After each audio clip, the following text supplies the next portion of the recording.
ওইটা হচ্ছে মাতৃমঙ্গল বলে, কেউ কেউ হচ্ছে মা ও শিশু কল্যাণ কেন্দ্র। তো দেখি এখানে কোনো ইনফরমেশন জানতে পারি কিনা, দেখা যাক। তো মা ও শিশুতে ইনফরমেশন পেলাম ওইখানে টিকা দেওয়া হয় না, টিকাটা দেওয়া হয় মূলত হচ্ছে পুরাতন হাসপাতাল স্বাস্থ্য কমপ্লেক্স, যেটা আমাদের মৌলভীবাজার যে পশ্চিম বাজার যে রোডটা আছে এই রোডে। তো প্রতি সোমবার এখানে বাচ্চাদেরকে টিকা দেওয়া হয়। তো যারা চান যে মৌলভীবাজার টিকা দেওয়াবেন, তাহলে তারা এখানে এসেও টিকা দেওয়াতে পারেন, আবার সদরেও দেওয়া যায়, পৌরসভাতেও দেওয়া যায়।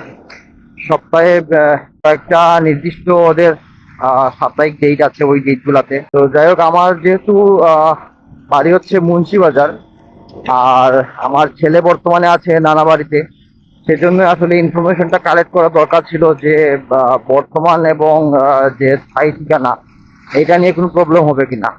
তো যেটা জানতে পারলাম যে এটা নিয়ে কোনো প্রবলেম নেই। ছেলে যেহেতু নানা বাড়ি আছে, এটাকে বর্তমান দেখাতে হবে, এবং আমার যে ছেলের দাদা বাড়ি আছে ওইটাকে স্থায়ী দেখাতে হবে। দেখি। তো ইনশাল্লাহ আগামী রোববারে সোমবারের মধ্যে আপনার টিকাটা দেওয়ানো সম্পূর্ণ করব।